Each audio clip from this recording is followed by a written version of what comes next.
जैसे ही अर्जुन देव ने आकाश को जमीन से जोड़ने वाली कृपाण की रोशनी को अमिताभ बुद्ध की छवि से काट दिया, इसे एक चाल में नष्ट करने की कोशिश की। आप इसे एक झटके में नष्ट करना चाहते हैं? आपको पहले मेरे माध्यम से जाना होगा। स्थिति देखकर समरजीत गुस्से से दहाड़ने लगी। वह उछल पड़ा, अमिताभ बुद्ध की छवि को इस कृपाण प्रकाश को अवरुद्ध करने में मदद करना चाहता था। जब तक अमिताभ बुद्ध की छवि बनी रही, समरजीत कितना भी गंभीर रूप से घायल क्यों न हो, वह ठीक हो सकता था। जब शुसेंतलान, जतिन और अन्य लोगों ने यह दृश्य देखा, तो उनके हाव भाव बदल गए। वे सभी जानते थे कि इस महत्वपूर्ण क्षण में वे समरजीत को वह नहीं करने दे सकते जो वह चाहते थे। अन्यथा जब बुद्ध की छवि ठीक हो जाएगी, तो उनके लिए चीजें बुरी तरह से समाप्त हो जाएंगी। वे सभी ऊपर उठे और समरजीत में अपनी सबसे मजबूत चालें शुरू कीं। जब तक वह जारी रखने की हिम्मत करता था, कई गहन मार्शल तकनीकें उस पर हमला करती थीं, जिससे वह मौके पर ही मर जाता था। लानत है! समरजीत ने शाप दिया और रुक गया, शुसेंतलैन और अन्य लोगों के हमलों को ऊपर से गुजरने दिया। एक ही समय में दो जोरदार धमाके गूंज उठे। अपनी पूरी शक्ति का उपयोग करते हुए समरजीत ने शुसेंतलैन के समूह को वापस खटखटाया। हालांकि दूसरी तरफ अर्जुन देव ने अमिताभ बुद्ध की छवि को हवा में आधा काट दिया। सभी बुद्ध प्रभामंडल रोशनी तुरंत गायब हो गई, साथ ही बौद्ध धर्म ग्रंथ की परेशान करने वाली ध्वनि भी गायब हो गई। बैंग! अर्जुन देव ने उतरकर असीम कृपाण की रोशनी के बीच समरजीत को काट दिया। 100 चालों के बाद उन्होंने समरजीत को किक मारकर उड़ते हुए भेजा। समरजीत के उठने का इंतजार किए बिना अर्जुन देव ने जाकर समरजीत के गले में लूनर शैडो कृपाण लगा दी। समरजीत को एक बार खांसने और बड़ी मात्रा में खून की उल्टी हुई। उसके कुछ भयावह चेहरे पर एक मुस्कान दिखाई दी क्योंकि उसने कहा, तुम मुझे नहीं मार सकते। मेरा धार्मिक शरीर ब्लैक फ्लेम आइलैंड पर है। जब तक मेरा धार्मिक शरीर नष्ट नहीं होता, तब तक यह सिर्फ एक भूसी है। जब शुसेंतलैन और अन्य लोग आए और यह सुना, तो इससे उन्हें बहुत झटका लगा। वे आखिरकार इतने प्रयास के बाद उसे दबाने में कामयाब रहे, लेकिन अंत में वे उसका कुछ नहीं कर सके। यह बहुत अनुचित था। अर्जुन देव, क्या ऐसा है? समूह ने उत्सुकता से पूछा। अर्जुन देव ने सिर हिलाया। यह सही है। हालांकि जल्द ही वह हंसी नहीं रख पाएंगे। समरजीत ने पागलपन से कहा, मैं हंस क्यों नहीं पाऊंगा? मैं अब आत्मविस्फोट करूंगा और तुम सब मेरे साथ मरोगे। जब मैं फिर से उठूंगा तो हेवनली स्टार आइलैंड मेरा होगा। समरजीत के इतना कहने के बाद उसका शरीर गुब्बारे की तरह फूल गया। उसकी त्वचा की नसें स्पष्ट रूप से दिखाई दे रही थीं। उसके शरीर में भयानक और जबरदस्त ऊर्जा पैदा हो गई। जब अन्य लोगों ने स्थिति देखी, तो वे जल्दबाजी में चले गए। एक महान पूर्णता अर्धसम्राट का आत्मविस्फोट कुछ ऐसा नहीं था जिसे वे झेल सकें। अर्जुन देव पीछे नहीं हटे। उनकी गणना के अनुसार मनीषा मेहर को ब्लैक फ्लेम आइलैंड में लगभग किया जाना चाहिए। समरजीत का धार्मिक शरीर अधिक समय तक नहीं टिकेगा। भले ही वह अभी तक नहीं की गई हो, वह पीछे नहीं हट सकता था। उसे समरजीत के आत्मविस्फोट से अधिकांश ऊर्जा को अवरुद्ध करने की आवश्यकता थी। अर्जुन देव हेवनली स्टार आइलैंड के लोगों को धमाके में बहने नहीं दे सके। अर्जुन देव का भौतिक शरीर पहले ही ऋषि शरीर के शिखर पर पहुंच चुका था। इसके अलावा उसके पास इज्जो ड्रैगन बैटल आर्मर था जो इज्जो ड्रैगन बॉडी नरिशिंग आर्ट द्वारा बनाया गया था। इसलिए समरजीत के आत्मविस्फोट से उसे ज्यादा नुकसान नहीं होगा। अचानक निडर समरजीत ने डरावनी अभिव्यक्ति का खुलासा किया। उसने जल्दी से अपना आत्मविस्फोट बंद कर दिया और उसका शरीर एक लीक होते गुब्बारे की तरह खराब हो गया। समरजीत ने न केवल अपने आत्मविस्फोट को रोक दिया, बल्कि उनकी खेती भी ग्रेट परफेक्शन अर्धसम्राट से स्मॉल परफेक्शन अर्धसम्राट तक गिर गई। फिर इसमें तब तक गिरावट आई जब तक कि यह महान ग्रैंडमास्टर स्तर के मार्शल सेज पर स्थिर नहीं हो गया। तुमने मेरे विश्वास के स्रोत को तोड़ दिया। यह कैसे हो सकता है? आपको विश्वास की शक्ति की कमजोरी कैसे पता चली? समरजीत ने अर्जुन देव को अत्यधिक अविश्वास से देखा। अर्जुन देव को इस रहस्य के बारे में कैसे पता चल सकता है? अर्जुन देव ने अपनी कृपाण समरजीत की गर्दन पर रख दी। उसकी आंखें शांत थीं क्योंकि उसने उदासीनता से जवाब दिया, मुझे कैसे पता चला? आपको देखभाल करने की कोई आवश्यकता नहीं है। बस मुझे बताएं कि आपने बौद्ध धर्म के प्रसार के तरीकों को साधना के लिए कैसे प्राप्त किया। इसे थूक दो और मैं तुम्हें दर्द रहित रूप से मरने दूंगा। जैसे ही समरजीत कुछ कहने ही वाला था, अचानक उसकी सांसें बंद हो गईं। उसकी आंखों ने अपना एनिमेशन खो दिया और उसके दिल की धड़कन बंद हो गई। वह मर गया। अर्जुन देव के हाव भाव बदल गए। वह झुका और एक नजर डाली। समरजीत का शरीर अभी भी गर्म था और क्षति का कोई स्पष्ट संकेत नहीं था। समरजीत का हृदय, फेफड़े और अन्य आंतरिक अंग सभी बरकरार और कार्यात्मक थे। उसके आत्महत्या करने के कोई संकेत नहीं थे। ऐसा लग रहा था कि उसकी आत्मा नष्ट हो गई है। किसी ने इस भौतिक शरीर में आत्मा को जबरन निकाल दिया। अर्जुन देव सीधा हो गया और ब्लैक फ्लेम आइलैंड की दिशा में देखने लगा। शायद वहां कुछ हुआ होगा। अर्जुन देव, हमें इन लोगों के साथ क्या करना चाहिए? शुसंत लैन ने अर्जुन देव के पास जाने से पहले लोगों को 8 गुटों के नेताओं को रोकना कहा।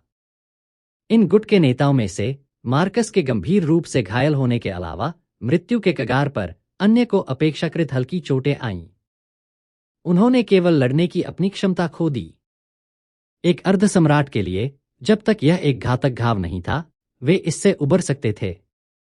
जब घायल अर्धसम्राटों ने सुशांत लान की बात सुनी, तो उन सभी ने अर्जुन देव की ओर देखा। मेटल ब्लड सेक्ट के मारुति अय्यर के अलावा वे सभी दया की गुहार लगाने लगे। एज्योर ड्रैगन किंग, इस बार हम बहुत उतावला थे। हम हेवनली स्टार सिटी के सभी नुकसानों की भरपाई करने को तैयार हैं। यह सही है। हम आपको वह सब कुछ देने के लिए भी तैयार हैं जो हमारे पास है। हम बस इतना चाहते हैं कि आप हमें जीने दें। इस समय मार्कस की आंखों में कुछ आशा दिखाई दी। उसने कमजोर रूप से कहा, एज्योर ड्रैगन किंग, कृपया हमें जाने दो। मैं, मार्कस, कसम खा सकता हूं कि मैं अपने परिवार को दूर लाऊंगा और एक साधारण जीवन जीऊंगा। परिवार? अर्जुन देव ने हल्के से उपहास किया। फिर उन्होंने उदासीनता से कहा, आप सभी के पास शायद अब परिवार नहीं है। जब अर्धसम्राटों ने यह सुना, तो उनके हाव भाव बदल गए। वे सभी उत्तेजित हो गए और चिल्लाने लगे। तुम्हारा क्या मतलब है? अर्जुन देव, तुम इतने निर्दयी नहीं हो सकते, है ना? दुनिया में नियम और नैतिकता है। हम एक दूसरे के परिवारों को नुकसान नहीं पहुंचाते हैं। क्या तुम यह भी नहीं जानते? पुरानी पीढ़ी के किसी व्यक्ति को परेशान करने से सावधान रहें जो आपके जीवन के लिए आने का फैसला करता है। यह सही था। इस दुनिया में जहां ताकत का शासन था, वहां कोई संत और कानून नहीं थे। जो भी मजबूत था वह तर्क की आवाज था। यह विशेष रूप से अराजक पश्चिमी सागर में था। फिर भी सभी के पास अभी भी एक निचली रेखा थी। किसी के परिवार को परेशानी नहीं पहुंचाना एक अलिखित नियम था। जब तक कोई दुष्ट कृषक या दानव नहीं था, तब तक वे ऐसा अनैतिक काम नहीं कर सकते थे। हालांकि अर्जुन देव ने पहले ही अपने दिल में इन लोगों को मौत की सजा सुना दी थी, लेकिन उनका उनके परिवारों को छूने का कोई इरादा नहीं था।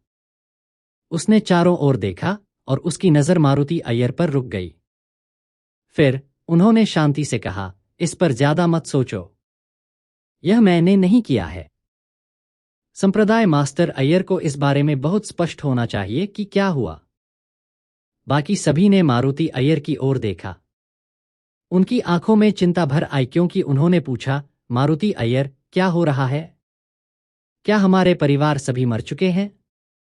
मारुति अय्यर ने बाकी लोगों को देखा और जोर से हंसते हुए कहा, यह सही है। तुम्हारे परिवार के सभी लोग मर चुके हैं। यह द्वीपों पर सभी आम लोगों के लिए भी लागू होता है। समरजीत के समारोह में उनमें से हर एक की मौत हो गई। लालची होने के लिए अपने अलावा किसी को दोष न दें। विजेता सब कुछ ले लेता है और हारने वाला सब कुछ खो देता है। यह कुछ ऐसा है जिसे आप लोगों को उस क्षण सीखना चाहिए था जब आप कृषक बन गए। मैं, मारुति अय्यर, भी लालची हूं। मेरा मानना था कि समरजीत के पास मार्शल सम्राट बनने का कोई रास्ता था। मैं कितना भोला हूं। सम्राट का रास्ता अपनाना इतना आसान कैसे हो सकता है? एज योर ड्रैगन किंग, मैं पहले जाऊंगा। मैं आपसे 4 साल बाद मिलूंगा। हाँ हाँ। जैसे ही मेटल ब्लड संप्रदाय के संप्रदाय गुरु मारुति अय्यर पागलों की तरह हंसे, उन्होंने मुंह भर खून की उल्टी की। उसने अपने ही दिल की नसों को तोड़ दिया और टूटे हुए दिल से मर गया। 8 गुटों के अन्य नेता सभी राख हो गए, कुछ हद तक इस तथ्य को स्वीकार करने में असमर्थ हो गए। वे मन ही मन बड़बड़ाते रहे। यह विशेष रूप से मार्कस के लिए ऐसा था। उसने अपने पहले के कार्यों के बारे में सोचा और उन्हें बेहद मजाकिया पाया। उसने अपने स्वाभिमान को फेंक दिया था और कड़ी मेहनत की थी, जबकि समरजीत पीछे रह गया और उसने अपने परिवार को मार डाला। इससे ज्यादा दुख की बात क्या हो सकती है? जितना अधिक मार्कस इस बारे में सोचता था, उतना ही अधिक उसे दबाया जाता था। मूल रूप से वह पहले से ही मौत के कगार पर था। वह सांस नहीं ले सकता था और पूरी तरह से गिर गया। जीवन के कोई संकेत नहीं दिखा रहा था। अर्जुन देव ने अन्य गुटों के नेताओं की ओर देखा, लेकिन उनके लिए बहुत दया नहीं थी। उसने कहा, उन्हें मार डालो। छोटे पूर्णता अर्ध सम्राटों के समूह को रोकने वाले काश्तकारों ने अपने हथियार उठाए और काट दिए। हर जगह खून की लहर दौड़ गई। हेवनली स्टार आइलैंड पर आक्रमण करने और हेवनली स्टार सिटी को मलबे में बदलने के बाद ये छोटे पूर्णता अर्ध सम्राट, जिन्होंने इतने सारे काश्तकारों को मार डाला था, सभी मर गए। मार्शल सम्राट का रास्ता हड्डियों और खून पर बना है। अगर मैं आज नहीं मारता हूं तो किसी दिन कोई और मुझे मार डालेगा, मेरे दोस्तों को चोट पहुंचाएगा और मेरे परिवार को नष्ट कर देगा। एक सम्राट का दिल संकोच नहीं कर सकता था, यह डगमगा नहीं सका। हत्या करते समय यह निर्णायक होना था। जैसे ही अर्जुन देव शुसंत लैन के पास खड़े थे, वे धीरे धीरे बातें कर रहे थे, बर्बाद हो चुके स्वर्गीय स्टार शहर को अफसोस के साथ देख रहे थे। यह स्वर्गीय सितारा शहर अच्छी तरह से बनाया गया था। यह अभी बनाया गया था और यह पहले से ही इस तरह की आपदा से गुजर चुका था। सौभाग्य से यह ड्रैगन गेट के पर्वत टैबलेट को स्थापित करने से पहले हुआ। अगर उन्होंने पहले ही ऐसा कर लिया होता और दुनिया के सामने इसकी घोषणा कर दी होती, तो यह आपदा एक बड़ी लहर पैदा कर देती। ठंडी हवा के बीच अर्जुन देव को भविष्य का कोई दृश्य दिखाई दे रहा था। अंतहीन हत्याएं और खून थे। धातु और खून का एक शहर आग की लपटों में लंबा खड़ा था। अंत में किसी ने भी इस पर हमला करने की हिम्मत नहीं की। जैसे ही अर्जुन देव ने अपने बगल में शुसंत लैन को देखा, वह भी बहुत द्रवित महसूस कर रहा था। उस समय जब अर्जुन देव सर्वोच्च आकाश संप्रदाय में थे, तो बैदेही ने उन्हें बताया कि शुसंत लैन और उनके 2 साथी साथ आना चाहते हैं। उस समय उन्हें इस पर विश्वास नहीं हुआ। उसने सोचा कि वे केवल कुछ मौजमस्ती करने के लिए बाहर थे। प्राचीन असुर जाति की एक उत्कृष्ट प्रतिभा के रूप में शुसंत लैन ने पवित्र वंशजों के समान दर्जा प्राप्त किया। वह किसी ऐसे व्यक्ति का अनुसरण करने के लिए कैसे तैयार हो सकता है जिसका भविष्य अनिश्चित था? अर्जुन देव की पिछली दुनिया से एक कहावत थी, जिस तरह दूरी घोड़े की सहनशक्ति को निर्धारित करती है, वैसे ही समय व्यक्ति के सच्चे दिल को प्रकट करता है। यह शुसेंट लैन के लिए एक आदर्श विवरण था। इस बिंदु पर शुसेंट लैन की ईमानदारी का परीक्षण करने की कोई आवश्यकता नहीं थी। सुशांत, नीचे के लोगों को बाहर आने के लिए कहो। यह ब्लैक फ्लेम आइलैंड पर मामलों को निपटाने का समय है, अर्जुन देव ने कहा जब उन्होंने महसूस किया कि मनीषा मिहिर तेजी से वापस आ रही है। हेवनली स्टार सिटी के नीचे जटिल भूमिगत सुरंगों का निर्माण भगवान नवेश्वर द्वारा किया गया था और पहले से ही कई बार बहुत योगदान दिया था। अगर ये भूमिगत रास्ते नहीं होते तो अमिताभ बुद्ध के हथकंड के नीचे कई आम लोग मारे जाते। शुसेंट लैन ने सिर हिलाया और जल्दी से व्यवस्था की। इसके बाद उन्होंने विदा ली। हूंच। मनीषा मिहिर अर्जुन देव के बगल में उतरी। वह थकी हुई लग रही थी, लेकिन अर्जुन देव ने राहत की सांस ली। उसके शरीर पर कोई खास चोट नहीं आई। मैंने ब्लैक फ्लेम आइलैंड पर मामलों को निपटाया। प्रबुद्ध इंद्रिय मंदिर पहले ही नष्ट हो चुका है और मैंने समरजीत के सभी अधीनस्थों को मार डाला जो शहर में बचे थे। बाकी पहले ही भाग गए। मनीषा मिहिर ने ब्लैक फ्लेम आइलैंड पर जो कुछ हुआ उसका संक्षिप्त विवरण दिया। अर्जुन देव ने सिर हिलाते हुए कहा, हालांकि समरजीत के धार्मिक शरीर के साथ कुछ अप्रत्याशित हुआ है ना? मनीषा मिहिर की आंखों में आश्चर्य का एक निशान चमक रहा था। उसने पूछा, तुम्हें कैसे पता चला? वास्तव में प्रबुद्ध इंद्रिय मंदिर में एक बुद्ध का सिर छिपा हुआ था। अंतिम क्षण में इसने समरजीत के धार्मिक शरीर को निगल लिया। हालांकि मुझे यकीन नहीं है कि यह जीवित है या नहीं। बुद्ध सिर। अर्जुन देव के चेहरे पर एक अजीब सी झलक देखने को मिली। उसे कुछ ऐसा याद आया जिससे उसका दिल अचानक धड़क गया। यह सही है, एक बुद्ध सिर, एक अकेला स्वतंत्र बुद्ध सिर बिना शरीर के। यह काफी विचित्र लग रहा था। चूंकि यह बेहद कमजोर लग रहा था, इसलिए जब यह भागने के लिए बना तो मैंने इसे अवरुद्ध नहीं किया। अर्जुन देव को इस बुद्ध के सिर की बहुत परवाह थी। जैसे ही उसने बुद्ध सिर सुना, उसे तुरंत शुद्धिकरण की 9 परतों में बिना सिर वाले कितिगर्भ बोधिसत्व की याद आ गई। कितिगर्भ बोधिसत्व की वह भयानक आत्मा भी थी जो येलो स्प्रिंग्स रोड पर बार बार आती थी, उसके सिर की तलाश करती थी। इसने येलो स्प्रिंग्स रोड में प्रवेश करने वाले किसी भी व्यक्ति को पीछे मुड़कर देखने की हिम्मत नहीं की। यदि अर्जुन देव ने सही अनुमान लगाया है, तो यह सिर वह सिर होना चाहिए जिसे कितिगर्भ बोधिसत्व खोज रहा था। यह बल्कि भयावह होगा। 10,000 साल पहले अजोर सम्राट ने जिस कितिगर्भ बोधिसत्व का सिर काट दिया था, वह अभी तक मरा नहीं था। अब इसे एक उत्तराधिकारी भी मिल गया और यह चीजों को उत्तेजित कर रहा था। इसके बारे में सोचकर ही अर्जुन देव को सिर दर्द होने लगा। यह विशेष रूप से इसलिए था क्योंकि अर्जुन देव अजोर सम्राट से निकटता से जुड़े हुए थे। अतीत में मुख्य वसंत ने आज के परिणामों का नेतृत्व किया, बार बार साइकिल चलाना, कभी टूटना। अब जब अर्जुन देव ने इसके बारे में सोचा, तो यह शायद कोई संयोग नहीं था कि समरजीत ने हेवनली स्टार द्वीप पर बौद्ध शिक्षाओं का प्रसार करने का फैसला किया। हालांकि यह सौभाग्य था कि यह बुद्ध सिर अभी भी बहुत कमजोर था। मनीषा मिहिर अकेले ही इससे निपट सकती थीं और अभी इसके बारे में चिंता करने की कोई जरूरत नहीं थी। हालांकि भविष्य की भविष्यवाणी करना कठिन था। इसके अलावा यह सब सिर्फ अर्जुन देव का अनुमान था। यह जरूरी नहीं कि यह कितिगर्भ बोधिसत्व का सिर हो। क्या गलत है? बड़े भाई अर्जुन, ऐसा लगता है कि आप इस बुद्ध के सिर के बारे में थोड़ा जानते हैं, मनीषा मिहिर ने उत्सुकता से पूछा। अर्जुन देव ने सिर हिलाने से पहले अपने विचार एकत्र किए। मैं थोड़ा जानता हूं। हालांकि सटीक उत्तरों के लिए मुझे इसकी पुष्टि करने के लिए व्यक्तिगत रूप से यात्रा करनी होगी। अभी के लिए आइए इसकी परवाह न करें। यहां की चीजें पहले से ही काफी परेशानी भरी हैं। मनीषा मिहिर ने देखा और देखा कि हेवनली स्टार सिटी के नागरिक शहर की सुरंगों से बाहर आ रहे हैं। वह अर्जुन देव की बात से सहमत थी। महान युद्ध ने इन लोगों के घरों को ध्वस्त कर दिया, जिससे उनके पास लौटने के लिए कुछ भी नहीं बच गया। उनमें से कई के परिवार या बच्चे भी थे जो किसान थे, जिन्होंने लड़ाई में अपनी जान गंवा दी, जिससे स्थिति और भी दुखद हो गई। हेवनली स्टार सिटी में 2 मिलियन से अधिक लोगों के साथ एक बार में इतने सारे लोगों को बसाना आसान नहीं होगा। वे आने वाले लंबे समय तक व्यस्त रहेंगे। उम्र की तरह लगने के बाद मनीषा मिहिर ने एक साहसिक प्रस्ताव रखा।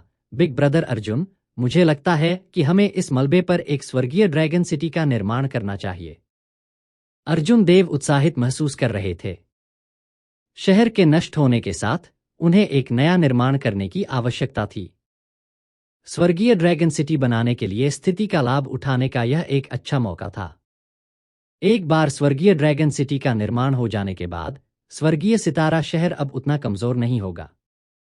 एक सुरक्षात्मक गठन के बिना भी एक मार्शल सम्राट स्वर्गीय ड्रैगन सिटी को इतनी आसानी से नष्ट नहीं कर पाएगा। हालांकि स्वर्गीय ड्रैगन सिटी का निर्माण एक बड़ा काम था। अर्जुन देव को इसकी एक मोटी समझ तब आई थी जब उन्होंने इसके ब्लूप्रिंट पर एक सरसरी नजर डाली। स्वर्गीय ड्रैगन सिटी के निर्माण के लिए आवश्यक संसाधनों का उल्लेख नहीं करने के लिए इसके निर्माण में संरचनाएं, प्रतिबंध, ज्योतिष, भूविज्ञान, शहर नियोजन और कई अन्य कौशल शामिल थे। यह कुछ ऐसा नहीं था जिसे एक साधारण व्यक्ति पूरा कर सकता था। इस तरह के उपक्रम के लिए परियोजना को निर्देशित करने के लिए हर क्षेत्र में कुशल व्यक्ति की आवश्यकता होती है। अर्जुन देव ने खुद से पूछा कि क्या वह इसके लिए सक्षम है या नहीं। फिर उसे एहसास हुआ कि उसके ठीक सामने एक ऐसा व्यक्ति था जो 4 कलाओं में निपुण था: जीथर, शतरंज, सुलेख और चित्रकला, साथ ही साथ खगोल विज्ञान, कई क्षेत्रों में कुशल एक चमत्कारी महिला। मनीषा मिहिर मंद मंद मुस्कुराई। अगर बिग ब्रदर अर्जुन इसके लिए प्रतिबद्ध होने को तैयार है तो मुझे ड्रैगन के गेट ट्रेजर ट्रोव में संसाधनों का उपयोग करने दें। मैं बिग ब्रदर अर्जुन को आधे महीने में हेवनली ड्रैगन सिटी का एक स्केच दे सकता हूं। इसके सिर्फ एक स्केच के लिए आधे महीने की आवश्यकता होती है। हाँ, यह अभी भी रूढ़िवादी अनुमान है। मैंने पहले जितने भी शहर देखे हैं उनमें से स्वर्गीय ड्रैगन सिटी की जटिलता सबसे ऊपर है। एक बार जब यह बन जाता है तो यह ब्राइट मून सिटी से थोड़ा ही कम हो जाएगा। अर्जुन देव कुछ हैरान थे। हेवनली ड्रैगन सिटी के निर्माण के बाद भी ब्राइट मून सिटी से कमतर कैसे हो सकता है? उस समय ड्रैगन गेट की प्रतिष्ठा लूनर पैलेस से कहीं अधिक थी। यह तुलना उनके लिए अस्वीकार्य थी। मनीषा मिहिर ने समझाया, यह बहुत सामान्य है। ब्राइट मून सिटी के निर्माण के बाद इसने 10,000 वर्षों तक संसाधन जमा किए। जहां तक स्वर्गीय ड्रैगन सिटी का सवाल है, यह एकमात्र ऐसा शहर होगा जिसकी तुलना इन 10,000 साल पुराने प्राचीन शहरों से की जा सकेगी जिस क्षण इसका निर्माण होगा। बहुत अच्छा, उस स्थिति में मैं आपको इससे परेशान करूंगा। हालांकि इन लोगों के पास अब घर नहीं है। हमें इससे कैसे निपटना चाहिए? यह देखकर कि अर्जुन देव ने उन पर कितना भरोसा किया, ड्रैगन गेट ट्रेजर ट्रोव के संसाधनों को उन्हें प्रशासित करने के लिए सौंपने से पहले केवल कुछ प्रश्न पूछे, मनीषा मिहिर चांद पर थीं। उन्होंने समझाया, विभिन्न व्यवसायों की अपनी विशेषताएं होती हैं। बड़े भाई अर्जुन, चिंता करने की कोई जरूरत नहीं है। शुसेंटलैन और मैं बाकी के साथ निपटेंगे। आप अभी अभी महान पूर्णता अर्ध सम्राट में टूट गए। समय आपके लिए कीमती है और आपको समझने में अधिक समय बिताना चाहिए। अंत में आपकी ताकत इस बात की नींव है कि हेवनली स्टार आइलैंड कितनी दूर तक जा सकता है। अर्जुन देव द्रवित हो गए। दुनिया में सबसे कठिन चीज एक करीबी दोस्त था। एक करीबी दोस्त क्या था? यह एक ऐसा दोस्त था जो खुद को अच्छी तरह से समझता था। इसमें कोई शक नहीं कि मनीषा मिहिर अर्जुन देव के लिए ऐसी ही इंसान थी। बहुत धन्यवाद। अर्जुन देव के पास कहने के लिए बहुत सी बातें थीं, लेकिन उन्हें नहीं पता था कि कैसे कहा जाए। इसलिए सब कुछ इन 2 शब्दों में निहित था। घूंघट के नीचे मनीषा मिहिर शर्मिंदगी से मुस्कुरा दी। आपके और मेरे बीच धन्यवाद की कोई आवश्यकता नहीं है। उस समय क्लाउड सी डोमेन में यदि आपने मेरी मदद नहीं की तो मैं जिस कड़वे अनुभव से गुजरता वह बिना कहे चला गया। अगर धन्यवाद कहने की कोई जरूरत है तो यह मेरी ओर से आपकी ओर से होनी चाहिए। अर्जुन देव उस तरह के व्यक्ति नहीं थे जो छोटी छोटी बातों पर ध्यान दें। वह मुस्कुराया और कहा, चलो चलते हैं। मेरे साथ ब्लैक फ्लेम आइलैंड आओ। मैं जल्द से जल्द यह देखना चाहता हूं कि वह छिपा हुआ सिर कहां था। ठीक है। मनीषा मिहिर ने धीरे से सिर हिलाया। अर्जुन देव ने फ्लड ड्रैगन युद्ध रथ को बाहर निकाला और दोनों बादलों के माध्यम से उस पर सवार होकर ब्लैक फ्लेम आइलैंड की ओर तेजी से आगे बढ़े। बादलों में रहते हुए अर्जुन देव ने युद्ध रथ के पर्दे खोल दिए।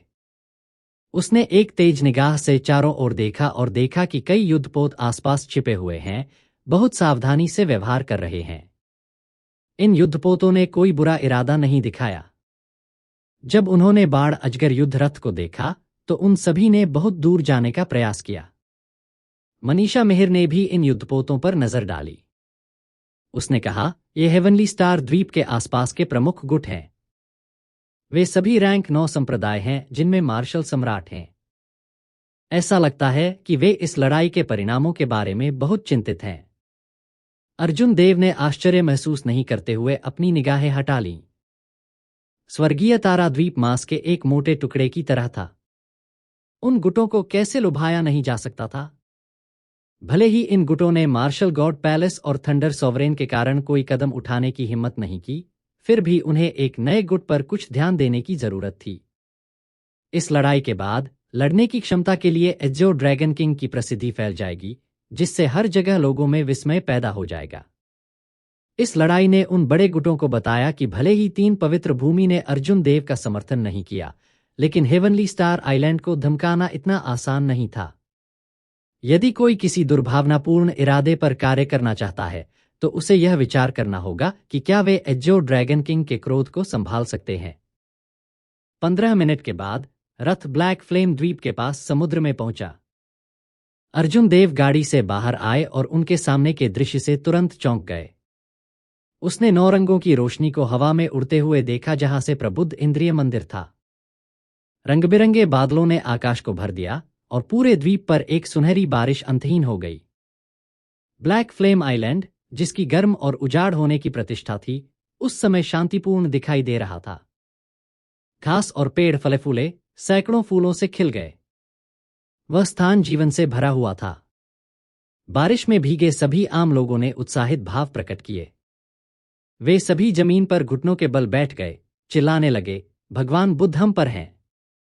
जैसे ही बारिश उनकी हड्डियों, रक्त और मज्जा में प्रवेश करती थी, वे सभी स्पष्ट रूप से अपने शरीर में एक आरामदायक भावना महसूस करते थे, जैसे वे नए सिरे से थे। उन्हें परेशान करने वाली बीमारियां पूरी तरह से गायब हो गईं। सभी प्रकार के चमत्कार हुए, जिससे वे स्फूर्तिवान महसूस कर रहे थे। अर्जुन देव ने सोचा, यह सिर्फ एक चुकौती है। पिछले 1 साल में समरजीत ने जो भी विश्वास जुटाया था, उसे वापस किया जा रहा है। भविष्य में वह इस बौद्ध नीम से छुटकारा पाने का इरादा रखता था। मनीषा मिहिर ने यह सीन पहले ही देख लिया था। जब वह अर्जुन देव के पास खड़ी हुई, तो वह शांत दिखाई दी, यह कहते हुए, वास्तव में प्राचीन बौद्ध शिक्षाओं के अच्छे इरादे हैं। सिद्धांत के चक्र की बात करता है, कर्मा, कारण और प्रभाव, अच्छा करने और पुण्य संचय करने के लिए। अच्छाई का बदला अच्छाई से दिया जाता है और बुराई का बदला बुराई से चुकाया जाता है। यह एक उत्कृष्ट सिद्धांत है। भले ही प्राचीन बौद्ध संप्रदायों ने भी विश्वास की शक्ति का उपयोग किया, लेकिन उन्होंने अपनी शिक्षाओं को सच्चे दिल से फैलाया और शुद्धिकरण की बात नहीं की या उन बुरे समारोहों को नहीं किया। विश्वासियों ने पूजा की और प्रसाद चढ़ाया, बुद्धों और बोधिसत्व ने प्रार्थनाओं को सुना और आशीर्वाद भेजा। यह आदान प्रदान का एक अच्छा चक्र था, आम लोगों के लिए एक वरदान था। अर्जुन देव ने अपनी सहमति का संकेत देने के लिए सिर हिलाया। माइनर लेन मंदिर के अभिलेखों में भी इसका विवरण था। हालांकि मानव हृदय अथाह था। बहुत अधिक प्रलोभन था। यहां तक कि बुद्ध को भी इतनी विशाल शक्ति के सामने अपनी शांति बनाए रखना मुश्किल होगा। अर्जुन देव ने इस पर विचार किया। यदि किसी साधारण व्यक्ति को इस तरह के प्रलोभन का सामना करना पड़ता है, तो उस व्यक्ति के लिए खुद को नियंत्रित करना बेहद मुश्किल होगा। वह व्यक्ति निश्चित रूप से खुद को मजबूत करने के लिए विश्वास की शक्ति का उपयोग करेगा। समय के साथ यह व्यक्ति दूसरों को जबरन शुद्ध करना शुरू कर देगा और उसकी महत्वाकांक्षा बढ़ती जाएगी और आगे कदम दर कदम रसातल में डूबती जाएगी। उनका मानना था कि परोपकारी बुद्ध और बोधिसत्व थे। हालांकि समरजीत के पीछे वह हेडलेस बुद्ध निश्चित रूप से उनकी संख्या में नहीं था। आओ, प्रबुद्ध इंद्रिय मंदिर चलते हैं और देखते हैं।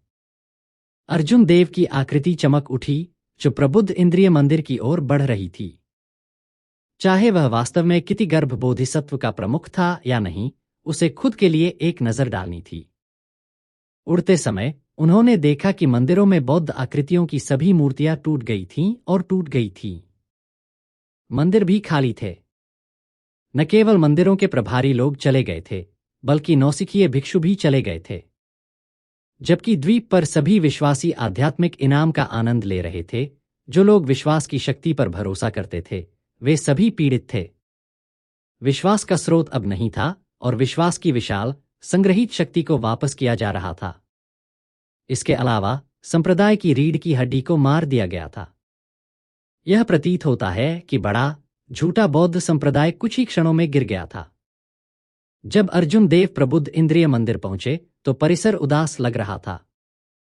मूल रूप से विशाल और गौरवशाली मंदिर में सभी बौद्ध आकृतियां टूट गईं। उसकी आंखों में हार का दृश्य भर आया।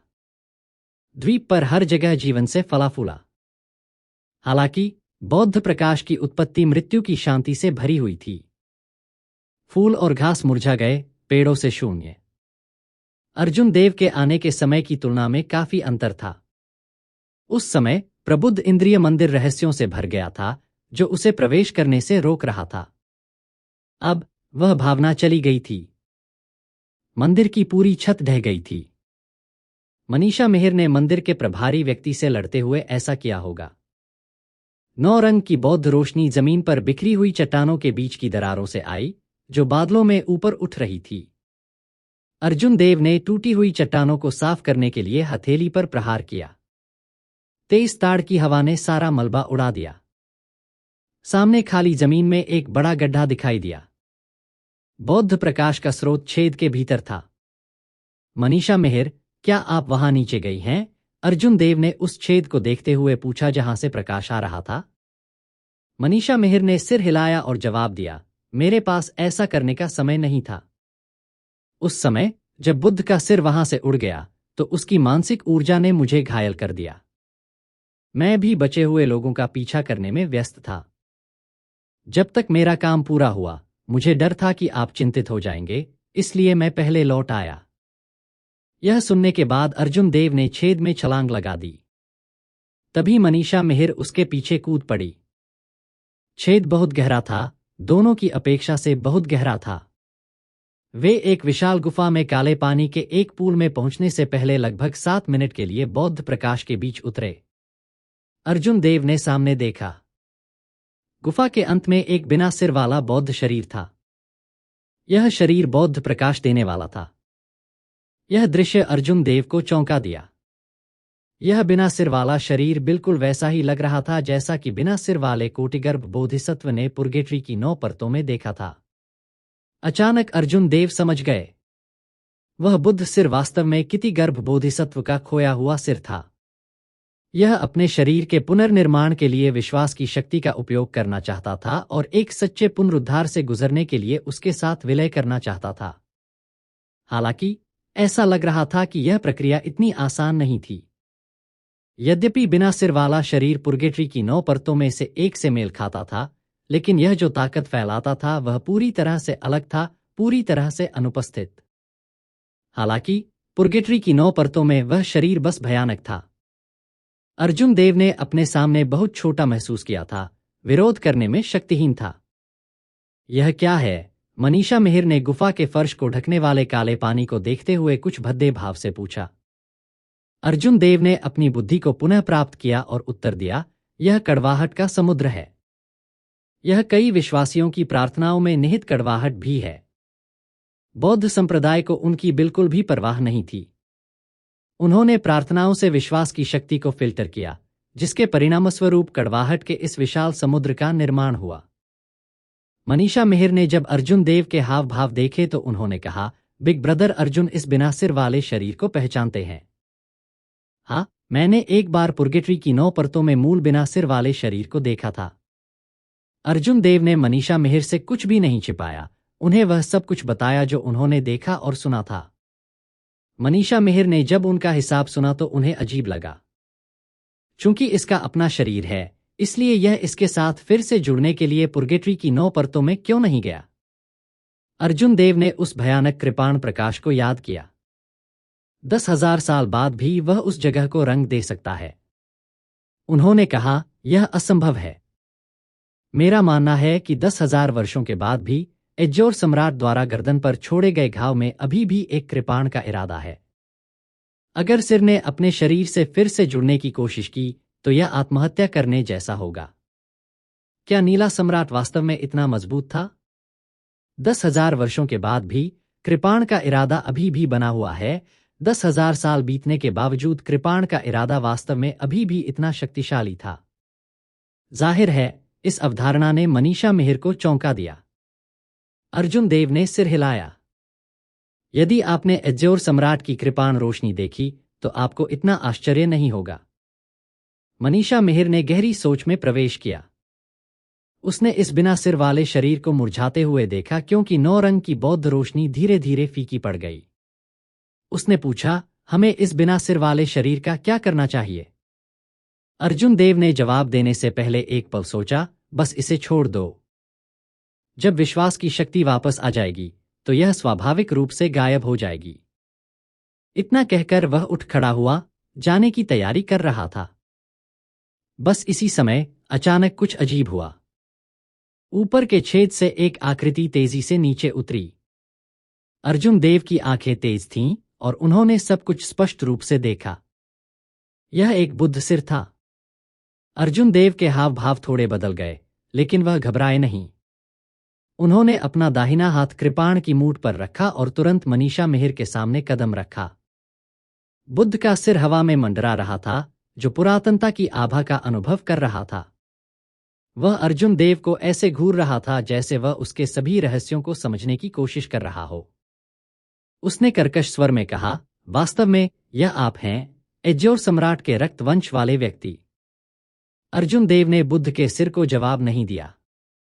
उन्होंने तुरंत लूनर शैडो कृपाण को खींचा और बिजली की गति से बुद्ध के सिर पर एक देदीप्यमान कृपाण प्रकाश भेजा, जिससे अंधेरी गुफा में रोशनी फैल गई।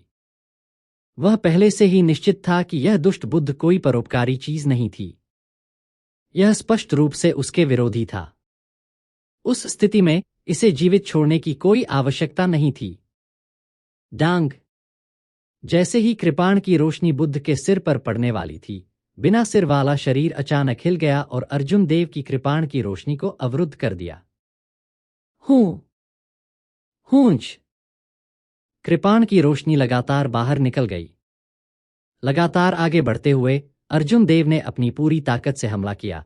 9 हमले किए और सिर को टुकड़ों में ढालते हुए शरीर को काट दिया। बादलों में बौद्ध प्रकाश की शूटिंग बंद हो गई, साथ ही आध्यात्मिक बारिश ने पूरे द्वीप को ढक लिया। कितना दुर्भाग्यपूर्ण है कि यह अमर युग नहीं है।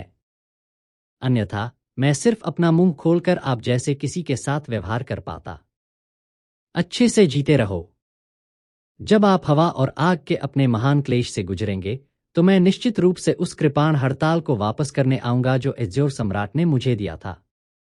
कितिगर्भ बोधिसत्व का सिर प्रकाश की किरण में बदल गया और उस ठंडी घोषणा के बाद उड़ गया। स्वाभाविक रूप से अर्जुन देव इसे इतनी आसानी से जाने देने के लिए तैयार नहीं थे। दूसरा पक्ष टिक टिक करते हुए टाइम बम की तरह था। जिस क्षण यह अपना असली शरीर वापस पालेगा, यह अर्जुन देव के लिए एक बड़ा खतरा पैदा कर देगा।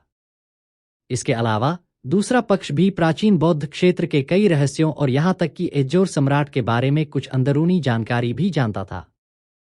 सिर्फ इस बात के लिए अर्जुन देव इसे जाने नहीं देंगे, चाहे कुछ भी हो। हालांकि बुद्ध का सिर स्पष्ट रूप से तैयार होकर आया था। अर्जुन देव की पहचान सत्यापित करने के बाद इसने भागने के लिए एक गुप्त तकनीक का इस्तेमाल किया, न कि उसके अनुसरण करने के लिए कोई निशान छोड़ा। जब अर्जुन देव गुफा से बाहर निकले तो उन्हें बुद्ध के सिर का कोई निशान नहीं मिला, केवल कुछ स्थानिक उतार चढ़ाव थे। आपने इसे पकड़ने का प्रबंधन नहीं किया? मनीषा मिहिर ने पूछा कि वह गुफा से कब बाहर निकली। अर्जुन देव ने आह भरते हुए जवाब दिया, इसने अंतरिक्ष को फाड़ने के लिए एक गुप्त तकनीक का इस्तेमाल किया। एक मार्शल सम्राट होने के नाते मेरे पास पीछा करने का कोई तरीका नहीं है। मनीषा मिहिर ने सांत्वना देते हुए कहा, जल्दबाजी करने की कोई जरूरत नहीं है। स्पष्ट रूप से एज्योर सम्राट ने 10,000 साल पहले उसे बहुत घायल कर दिया था। अब वह एक आवारा कुत्ते की तरह है। भले ही वह एक प्राचीन बोधिसत्व हो, वह आपके लिए कोई बड़ा खतरा नहीं होगा। अर्जुन देव वास्तव में किसी भी जल्दी में नहीं थे। उन्होंने केवल यह महसूस किया कि दूसरे पक्ष को पता था कि एज्योर सम्राट के बारे में पर्दे के पीछे वास्तव में क्या हुआ था। यदि वह बुद्ध के सिर को पकड़ सकता है और उससे पूछताछ कर सकता है, तो उसे बहुत कुछ मिल सकता है। एज्योर सम्राट उस समय पुनर्जन्म के 6 रास्तों पर क्यों गया? यहां तक कि एज्योर ड्रैगन पैलेस में पुरानी आइटम स्पिरिट को भी शायद नहीं पता था, लेकिन उस साथी को कुछ पता हो सकता है। यह अर्जुन देव की मुख्य चिंता थी। रहस्यमय बुद्ध का सिर अचानक एक उजाड़ द्वीप के ऊपर दिखाई दिया। फिर इसने थूकने की गति की, जिससे उसके मुंह से प्रकाश की एक कमजोर किरण निकली। यदि कोई ध्यान से देखेगा तो पता चलेगा कि यह कमजोर प्रकाश एक छोटा सा व्यक्ति था जो बौद्ध प्रभामंडल प्रकाश को छोड़ रहा था। अगर किसी की आंखें काफी तेज होतीं, तो उसे तुरंत एहसास हो जाता कि यह छोटा सा व्यक्ति खूनी भिक्षु समरजीत था। मास्टर, आपने इसे पहले ही देख लिया है। मैं अपने भौतिक शरीर को कब पुनर्प्राप्त कर पाऊंगा? समरजीत ने अपने स्वर में चिंता के संकेत के साथ जल्दी से पूछा। बुद्ध के प्रमुख ने ठंडे स्वर में उत्तर दिया, यह सिर्फ एक साधारण भौतिक शरीर है जिसे आप किसी भी क्षण पुनः प्राप्त कर सकते हैं।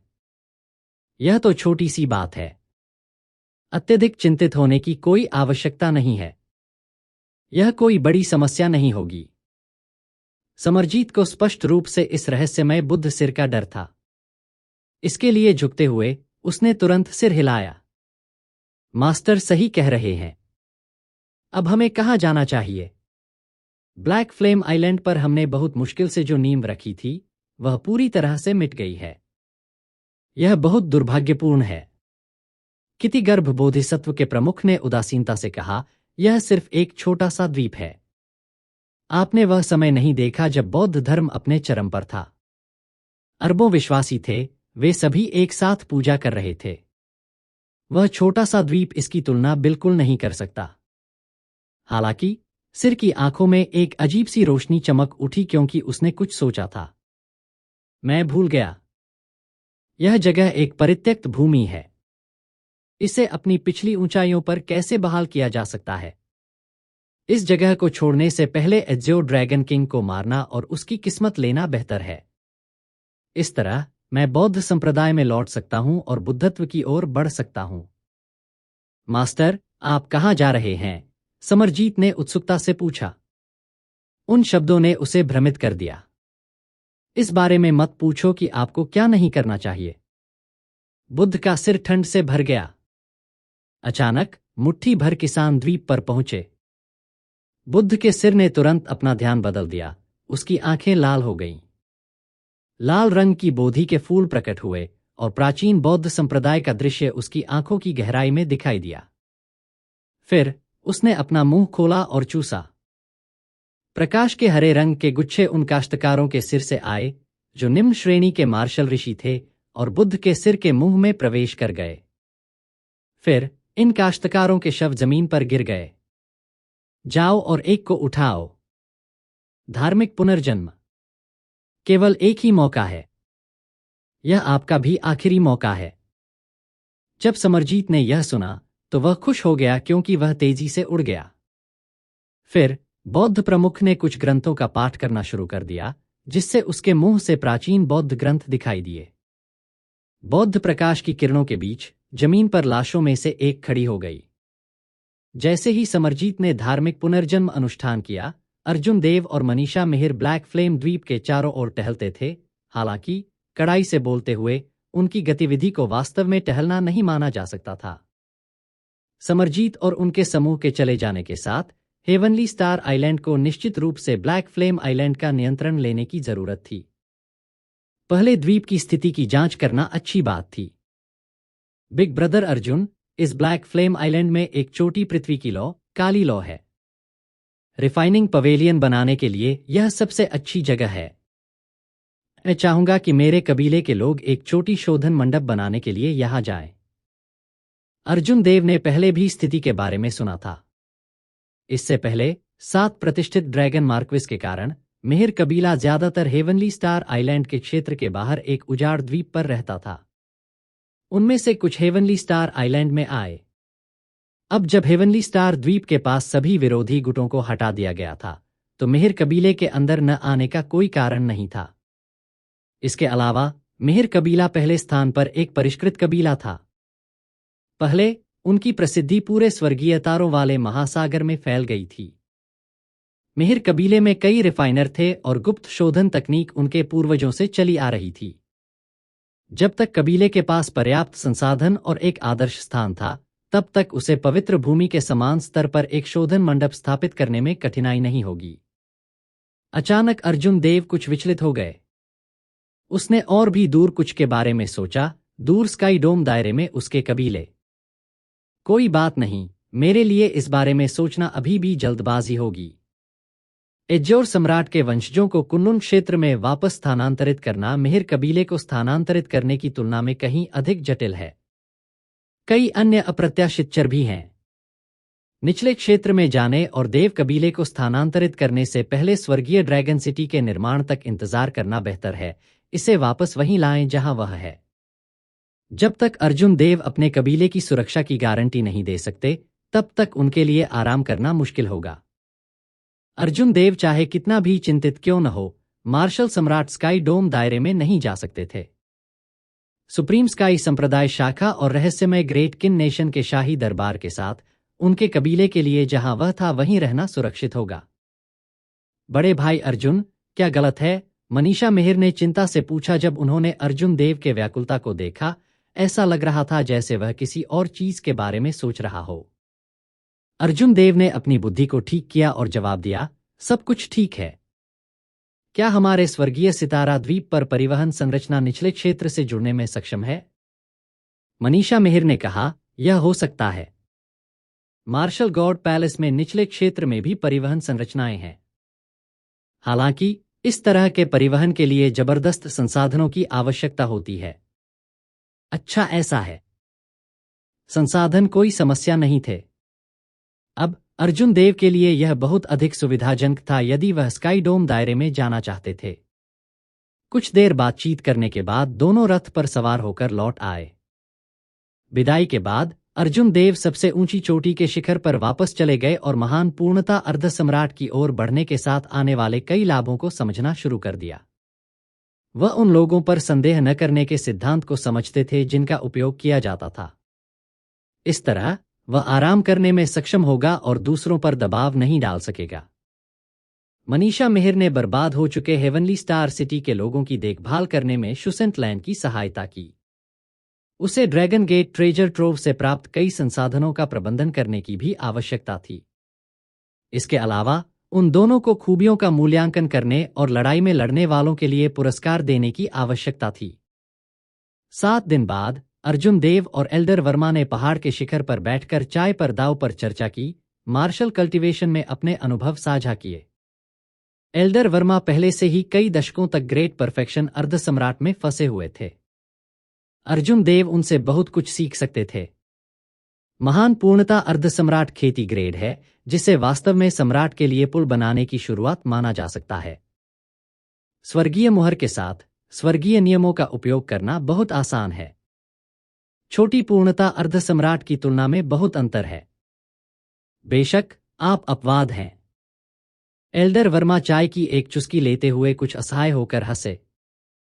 टूटने के बाद बहाल किया गया। अर्ध सम्राट के लिए आगे बढ़ने से पहले आपने 10,000 स्वर्गीय ऋषि कानून जमा किए। मैं किसी और को भयानक के रूप में बिल्कुल भी नहीं सोच सकता, यहां तक कि अतीत में भी वापस खींच रहा हूं। एल्डर वर्मा ने एक गहरी सांस ली और जारी रखा, मैं सैकड़ों वर्षों से अर्ध सम्राट में स्थिर रहा हूं और फिर भी मैंने केवल 3,000 स्वर्गीय कानून जमा किए हैं, आपका 1/3 भी नहीं। अर्जुन देव ने चाय का प्याला नीचे रखा और मुस्कुराया। बड़े वर्मा बहुत विनम्र हो रहे हैं। एल्डर वर्मा के स्वर्गीय नियम मेरी तुलना में बहुत सघन है। दुनिया की जितनी शक्ति आप चला सकते हैं वह मुझसे कम नहीं है। अर्जुन देव वास्तव में विनम्र नहीं थे। एल्डर वर्मा की साधना उनकी तुलना में बहुत अधिक गहरी थी। स्वर्गीय नियमों के घनत्व में अर्जुन देव, एक नए उन्नत महान पूर्णता अर्ध सम्राट, तुलनीय से बहुत दूर थे।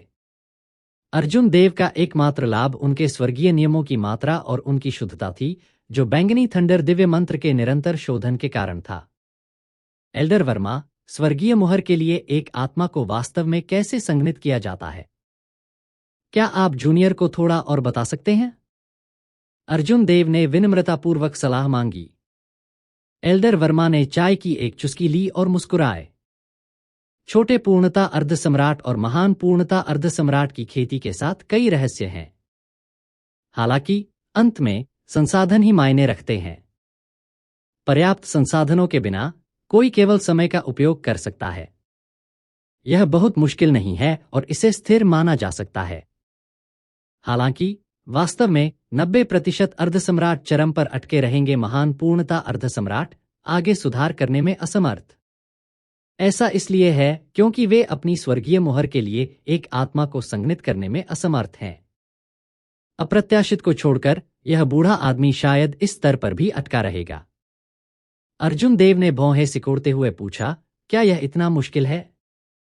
एल्डर वर्मा ने जोर से सिर हिलाया और जवाब दिया, इस बाधा का संसाधनों से कोई लेना देना नहीं है। यहां तक कि दुनिया के सभी संसाधनों के साथ आप अपनी स्वर्गीय मुहर के लिए एक आत्मा को संघनित करने के लिए केवल अपनी समझ पर भरोसा कर सकते हैं। सीधे शब्दों में कहें, आपको अपनी आत्मा को स्वर्गीय मुहर में डालना होगा, इसे एक सम्राट के हृदय के अस्पष्ट रूप में बदलना होगा। आपको पता होना चाहिए कि मार्शल सम्राट के लिए आगे बढ़ने के बाद कोई गोल्डन एम्परर बॉडी बनाता है। उस समय शारीरिक क्षति अब एक किसान को मारने में सक्षम नहीं होगी। जब तक किसी सम्राट का दिल मौजूद है, तब तक उसे मारना बहुत मुश्किल होगा। क्या आप समझते हैं कि यह कदम अब इतना कठिन क्यों है? अर्जुन देव के पास एक चौंकाने वाली उच्च समझ क्षमता थी। स्वाभाविक रूप से उन्होंने तुरंत समस्या की जड़ को देखा। स्वर्गीय मुहर के लिए एक आत्मा को संघनित करने का मतलब एक मार्शल सम्राट के मूल के संपर्क में आना था, जो सीधे एक सम्राट के दिल से जुड़ा हुआ था। एल्डर वर्मा ने धीरे से कहा, मार्शल सम्राट का रास्ता आसान नहीं है। बस यह बाधा 90% अर्ध सम्राटों को रोकती है। उसके बाद हवा और आग का महान क्लेश 90% अर्ध सम्राटों को रोक देता है, जो उस बाधा को पार कर लेते हैं। मेरा मानना है कि यह कहना अतिशयोक्ति नहीं होगी कि कुनलुन क्षेत्र में अरबों किसान हैं। जिस चीज की हमारे पास कमी नहीं है वह है जीनियस की। हालांकि हर 500 साल में मार्शल सम्राट के माध्यम से सफलतापूर्वक तोड़ने वाले लोगों की संख्या 2 हाथों पर गिना जा सकता है। हर मार्शल सम्राट, चाहे वह कितना भी मजबूत या कमजोर क्यों न हो, कुनलुन क्षेत्र में असाधारण भाग्य वाला व्यक्ति है। प्राचीन काल से ही मार्शल एम्परर पर चढ़ते समय कई लोगों की मौत हो चुकी है। हालांकि लोग खुद को बिना अंत के मार्शल पाथ पर फेंकना जारी रखते हैं। अरबों काश्तकारों में से हर 500 साल में 10 से भी कम मार्शल सम्राट के लिए उन्नत होते हैं। अर्जुन देव ने आह भरी। एक की सफलता का मतलब कई अन्य लोगों की मौत थी। यह कहना अतिशयोक्ति नहीं होगी कि सफलता की संभावना 100 अरब में से एक थी। इसके अलावा अर्जुन देव के पास 4 साल से अधिक नहीं बचा था। अर्जुन देव ने शिखर सम्मेलन में एल्डर वर्मा के साथ काफी देर तक बातचीत की। उन्होंने कुछ चालों का आदान प्रदान भी किया। आदान प्रदान के बाद एल्डर वर्मा ने आह भरी। प्रतिभाओं का यह युग कई राक्षसी प्रतिभाओं से भरा था। जहां तक अर्जुन देव का सवाल है, वह राक्षसी प्रतिभाओं के बीच एक राक्षसी प्रतिभा थे। इन 100 वर्षों में मार्शल सम्राट की ओर बढ़ने वाले लोगों की संख्या शायद पिछले कुछ हजार वर्षों में ऐसा करने वाले लोगों की कुल संख्या से अधिक होगी। जब उन्होंने अर्जुन देव की स्थिति के बारे में सोचा तो एल्डर वर्मा दया की अभिव्यक्ति को प्रकट करने में मदद नहीं कर सके। अर्जुन देव, मुझे बहुत लंबे समय तक जीवित नहीं माना जाता है, लेकिन मैं पहले से ही कई 100 वर्षों तक जीवित रह चुका हूं और अनगिनत प्रतिभाओं को देखा है। मैंने कई युवा उत्कृष्ट प्रतिभाओं को विभिन्न कारणों से समय से पहले मरते देखा है, शायद बहुत अधिक खड़े होकर, भव्य कार्यों में आनंदित होने, क्रूर लड़ाइयों में दिखावा करने या अपनी इच्छाओं में डूबने के लिए। केवल आप ही अलग हैं। यह बहुत दुर्भाग्यपूर्ण है। एल्डर वर्मा यह कहने में मदद नहीं कर सके। अर्जुन देव शांति से मुस्कुराया। अगर मैंने परिणामों की परवाह किए बिना अपने भौतिक शरीर को संयमित नहीं किया और मार्शल मोनार्क के प्रत्येक खेती ग्रेड में 2 बार अपने क्विंटेसेंस को परिष्कृत नहीं किया, तो मैं अपने वर्तमान शारीरिक जीवनकाल की समस्या में नहीं भाग सकता था। हालांकि उस स्थिति में मेरे पास कुछ भी नहीं होगा। मैं बस कुनलुन महाद्वीप की उत्कृष्ट प्रतिभाओं के साथ प्रतिस्पर्धा करने में सक्षम नहीं हो पाऊंगा या उन सभी के माध्यम से स्वीप करने में सक्षम नहीं हो पाऊंगा जिन्होंने मेरे राजा सम्मेलन समारोह में मेरा विरोध किया और भारी भाग्य प्राप्त किया। दुनिया में सब कुछ कारण और प्रभाव के अधीन है। कुछ भी पूर्वानुमानित नहीं है। इस पर ज्यादा सोचने की जरूरत नहीं है। बस आगे देखना जारी रखना सबसे अच्छा है। अर्जुन देव के रवैये से एल्डर वर्मा दंग रह गए। मुस्कुराते हुए उन्होंने कहा, अप्रत्याशित रूप से आप इसे इतनी अच्छी तरह से समझ पा रहे हैं। दरअसल प्राइम मार्शल सम्राटों के रूप में थंडर सॉवरेन और सुप्रीम स्काई एम्परर आपको मार्शल सम्राट के पास आगे बढ़ाने के लिए एक गुप्त तकनीक का उपयोग कर सकते हैं यदि वे एक निश्चित कीमत चुकाते हैं। अर्जुन देव ने सिर हिलाया और कहा, मुझे यह पता है।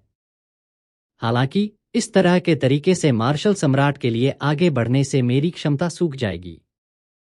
वहां से मैं आगे नहीं बढ़ पाऊंगा। यहां तक कि अगर मैं अर्ध सम्राटों के सामने अपनी ताकत का प्रदर्शन कर सकता हूं तो मैं सच्चे मार्शल सम्राटों के सामने कुछ भी लायक नहीं रहूंगा। मैं ऐसा रास्ता नहीं चुनूंगा। अर्जुन देव के जवाब पर एल्डर वर्मा को कोई आश्चर्य नहीं हुआ।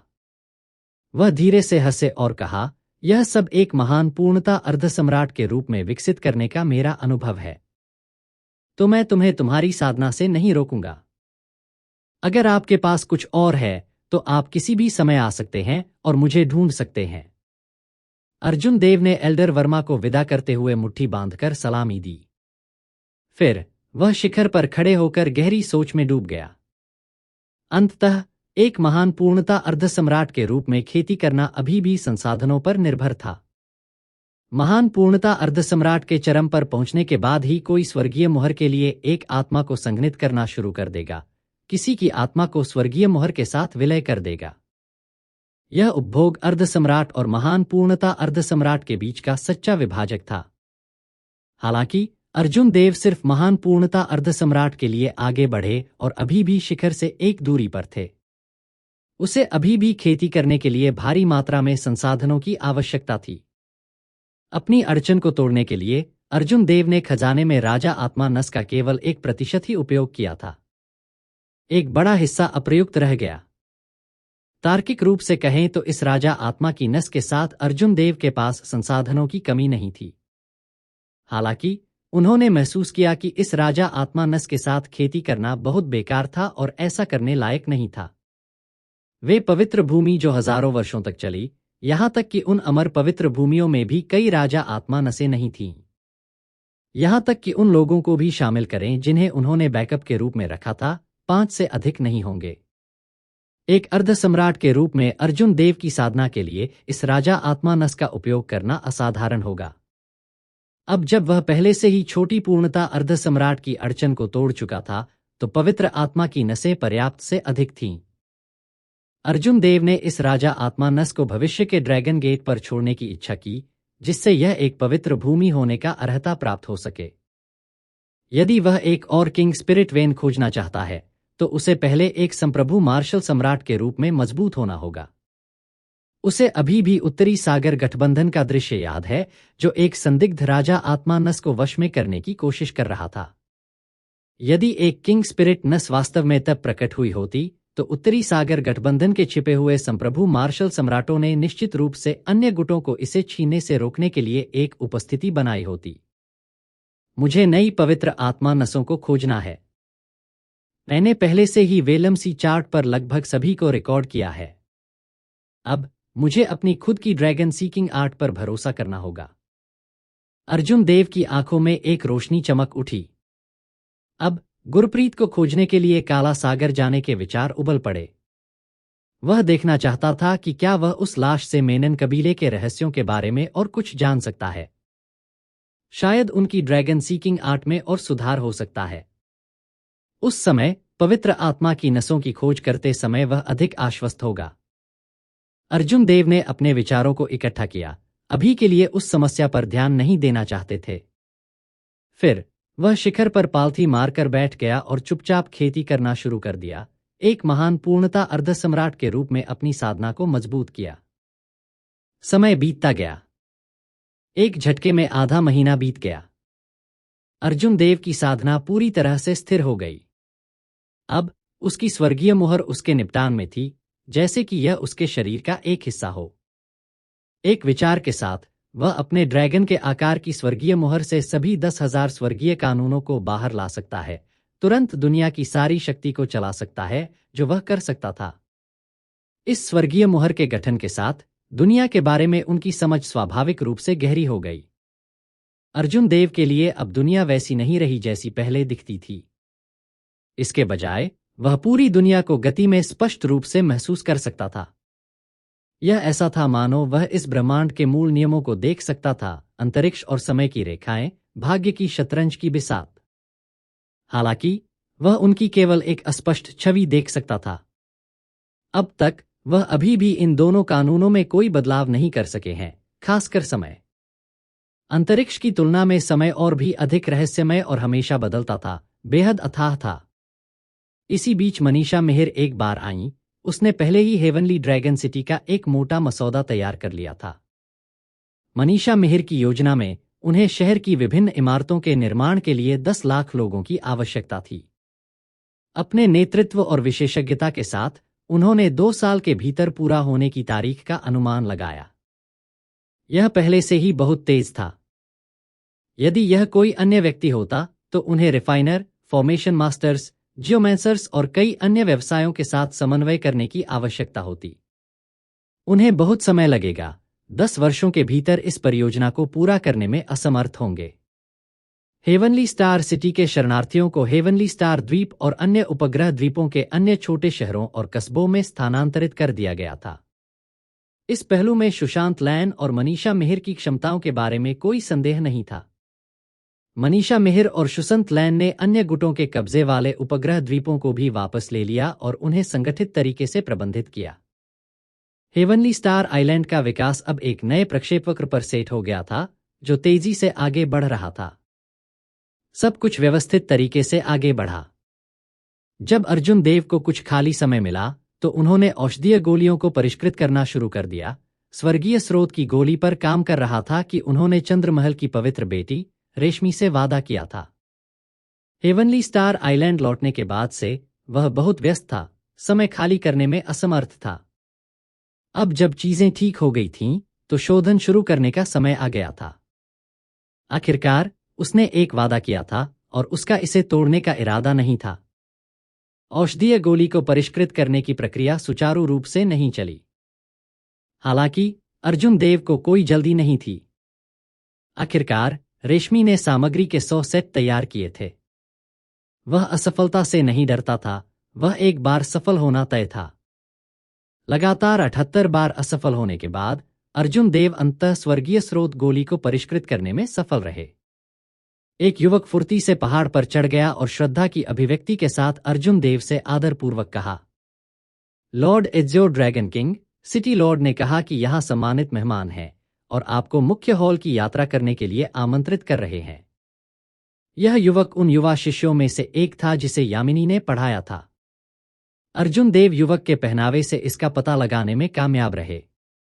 ये युवा शहर के सामान्य परिवारों से आए थे, सभ्य प्रतिभाओं वाले पौधे जो मिल गए थे और भविष्य में उन्हें भारी जिम्मेदारियां दी जा सकती थीं। अर्जुन देव ने औषधीय गोली उसके हाथ में रख दी।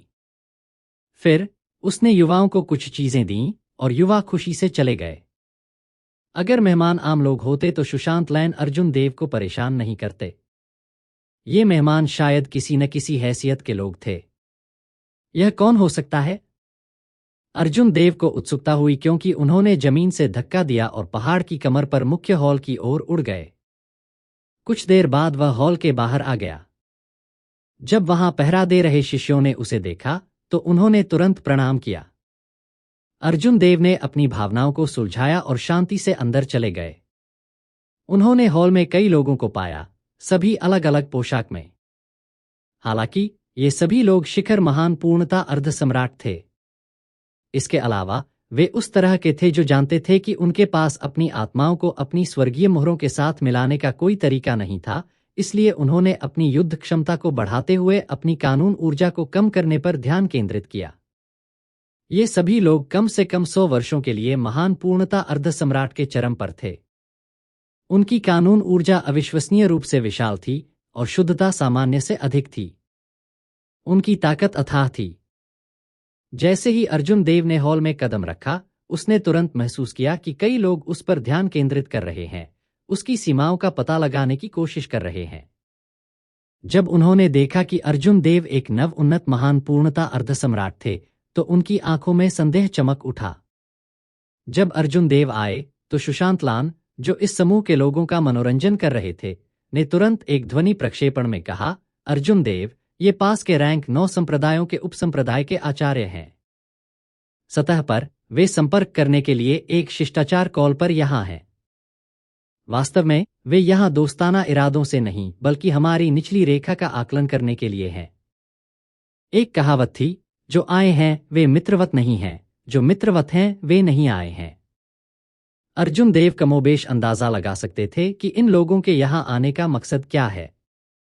शुसेंट लैन की आवाज का प्रक्षेपण सुनने के बाद उन्होंने एक मुट्ठी की सलामी दी और मुस्कुराते हुए कहा, देर से आने के लिए क्षमा करें, मेरी क्षमा करें। एज़्योर ड्रैगन किंग बहुत विनम्र हो रहा है। चूंकि ये लोग यहाँ एक यात्रा की आड़ में हेवनली स्टार द्वीप पर थे, इसलिए उन्हें अभी भी बुनियादी सम्मान दिखाने की जरूरत थी। इसलिए विभिन्न रैंक 9 संप्रदायों के उपसंप्रदाय के स्वामी सभी खड़े हो गए और धनुष के साथ प्रतिदान किया। स्वर्गीय तारों वाले महासागर में कई रैंक 9 संप्रदाय मौजूद थे। जब तक एक मार्शल सम्राट, एक पवित्र आत्मा शिरा और 2000 से अधिक शिष्य थे, तब तक एक संप्रदाय को रैंक 9 संप्रदाय माना जाता था। हालांकि इन आसपास के रैंक 9 संप्रदायों में बहुत अधिक संचय नहीं था और संभवतः 1000 वर्ष से भी कम पुराने थे। उनके और सुप्रीम स्काई संप्रदाय जैसे शिखर रैंक 9 संप्रदाय के बीच एक बड़ी असमानता थी। यह देखकर कि यहाँ के सभी उपसंप्रदाय के गुरु केवल शिखर महान पूर्णता अर्धसम्राट थे, अर्जुन देव अनुमान लगा सकते थे कि संप्रदाय के गुरु ज्यादातर छोटे स्वर्गीय मार्शल सम्राट थे। इसके अलावा यह संभावना थी कि इनमें से प्रत्येक संप्रदाय में केवल एक मार्शल सम्राट था। जहां तक अर्जुन देव को पता था, सुप्रीम स्काई संप्रदाय के उपसंप्रदाय गुरु कई साल पहले ही उपभोग अर्धसम्राट तक पहुंच चुके थे।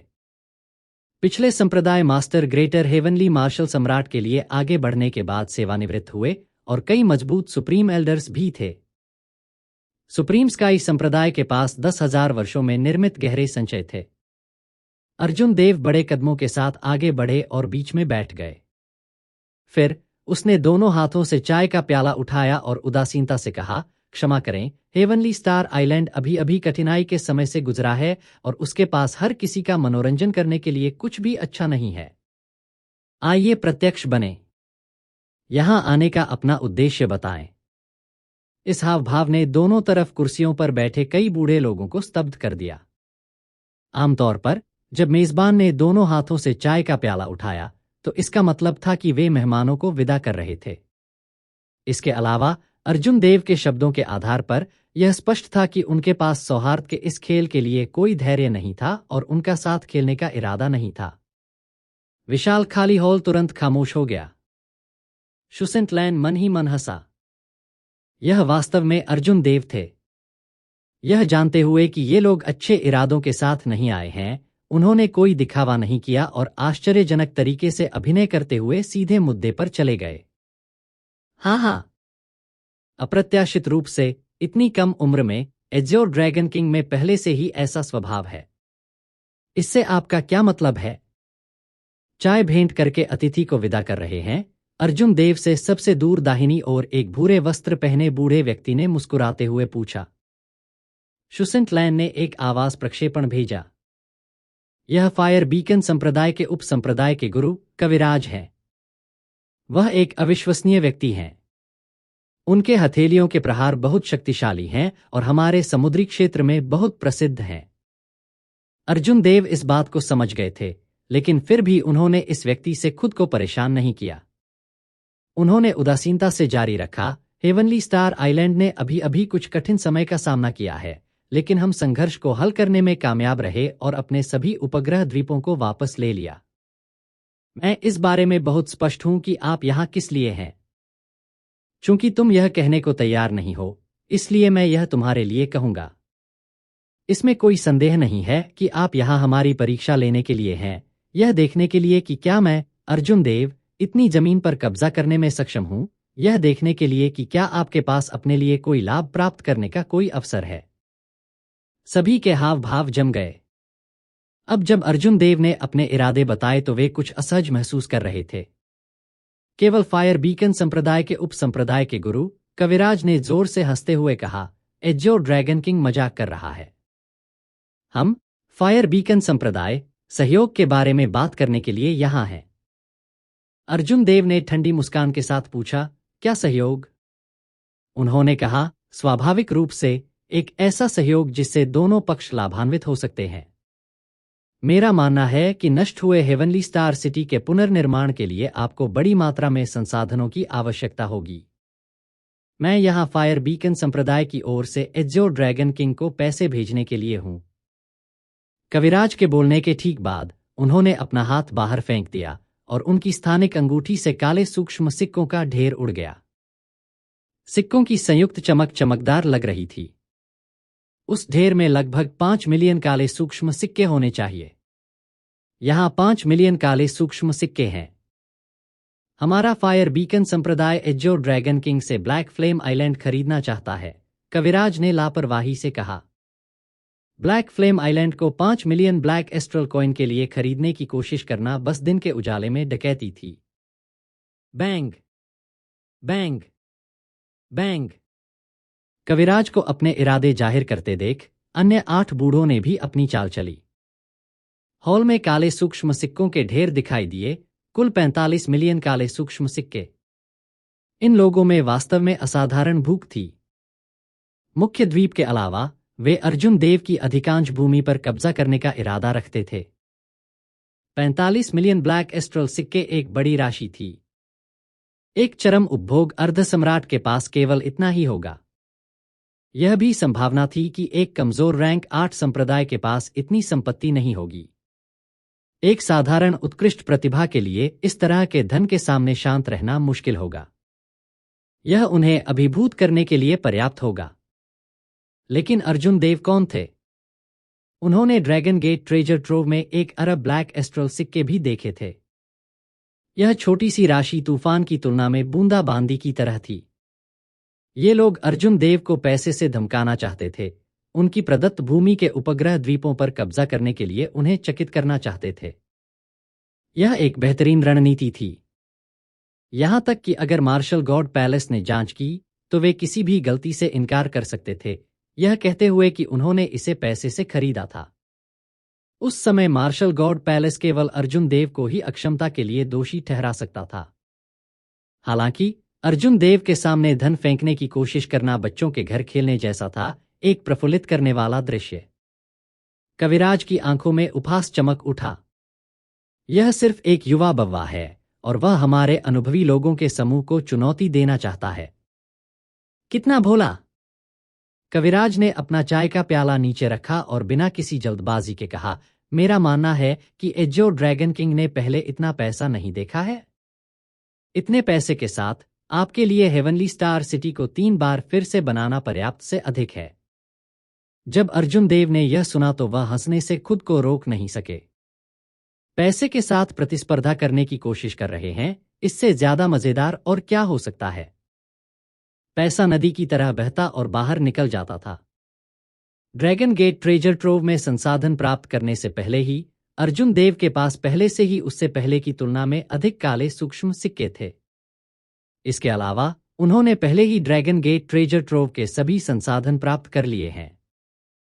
हेवनली स्टार आइलैंड की संपत्ति और संचय अब एक शिखर रैंक 9 संप्रदाय के बराबर हो गया है।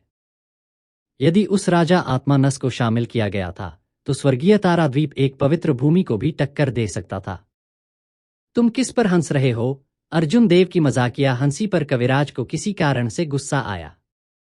अर्जुन देव ने उदासीनता से जवाब दिया, मैं आप पर हंस रहा था कि इस तरह के बोल्ड शब्द बोलने में शर्मिंदा नहीं हो रहा था। केवल 5 मिलियन ब्लैक एस्ट्रल सिक्कों के साथ आप अहंकार से घोषणा करने की हिम्मत करते हैं कि आप ब्लैक फ्लेम आइलैंड खरीदना चाहते हैं। आप कहते हैं कि मैंने इतनी राशि पहले नहीं देखी है, लेकिन आप शायद नहीं जानते कि अमीर होने का वास्तव में क्या मतलब है।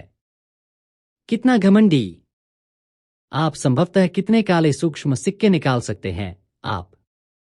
इससे पहले कि कविराज अपनी बात समाप्त कर पाते, वह अवाक रह गया। उसकी आंखों में डरावनी झलक रही थी। ऐसा इसलिए था क्योंकि अर्जुन देव ने अपना हाथ लहराया था और काले सूक्ष्म सिक्कों के ढेर दिखाई दिए थे। कुल 9 ढेर थे। प्रत्येक ढेर 9 रैंक 9 संप्रदाय वाइस संप्रदाय मास्टर्स में से प्रत्येक ने निकाले थे। अकेले अर्जुन देव ने 90 मिलियन से अधिक काले सूक्ष्म सिक्के निकाले। अगर पैसा सब कुछ सुलझा सकता है तो मैं इस 90 मिलियन ब्लैक एस्ट्रल सिक्कों का उपयोग आपके पूरे फायर बीकन संप्रदाय को खरीदने के लिए करना चाहता हूं। क्या आप सहमत हैं? अर्जुन देव खड़े होते चिल्लाए। फिर कविराज पर एक जबरदस्त आभा दब गई।